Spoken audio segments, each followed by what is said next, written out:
Mr. President, Dr. Biden, Madam Vice President, Mr. Emhoff, Americans, and the world. When day comes, we ask ourselves, where can we find light in this never-ending shade?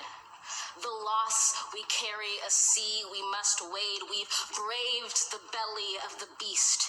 We've learned that quiet isn't always peace, and the norms and notions of what just isn't always just is.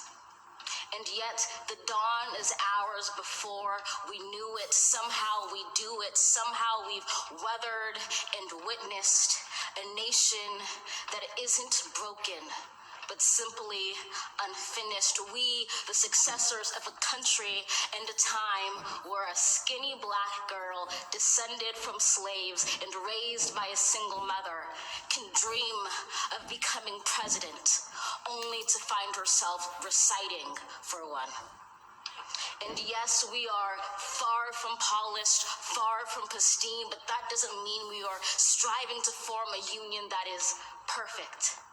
We are striving to forge our union with purpose, to compose a country committed to all cultures, colors, characters, and conditions of man.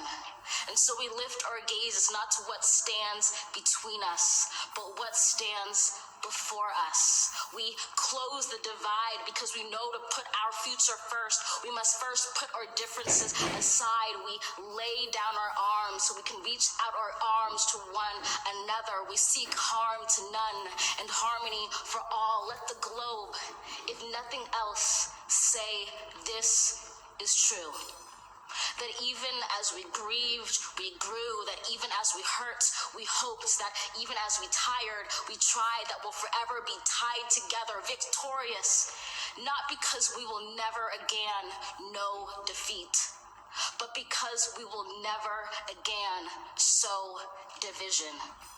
Scripture tells us to envision that everyone shall sit under their own vine and fig tree, and no one shall make them afraid.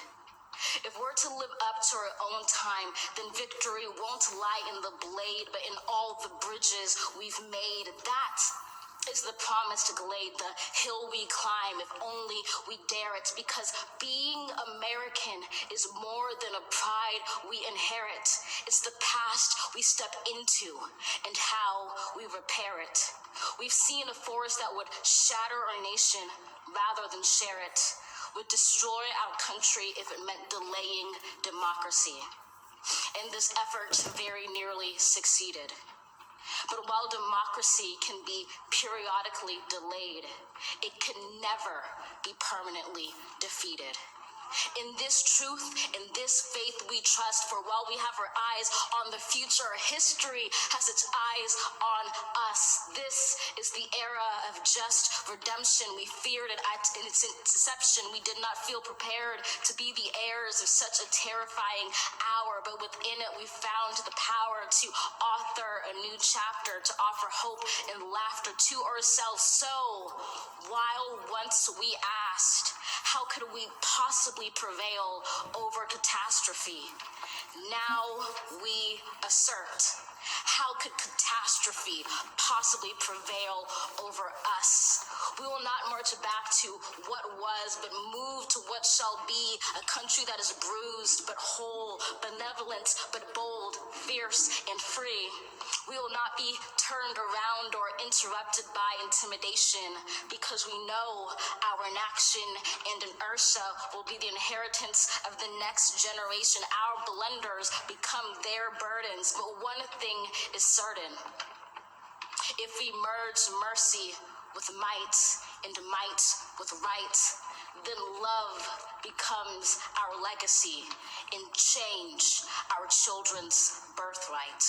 So let us leave behind a country better than the one we were left. With every breath from my bronze-pounded chest, we will raise this wounded world into a wondrous one. We will rise from the gold-limbed hills of the west. We will rise from the wind-swept northeast, where our forefathers first realized revolution. We will rise from the lake-rimmed cities of the Midwestern states. We will rise from the sun-baked south. We will rebuild, reconcile, and recover in every known nook of our nation, in every corner called our country. Our people, diverse and beautiful, will emerge battered and beautiful. When day comes, we step out of the shade of flame and unafraid. The new dawn blooms as we free it.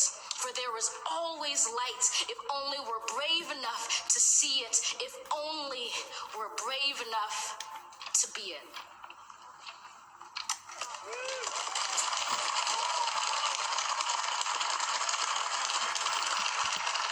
Her name is Amanda Gorman. She is 22 years old from Los Angeles. And what a just powerful, beautiful piece of poetry she just delivered. Well, you'd hate to follow her. Yeah. She did.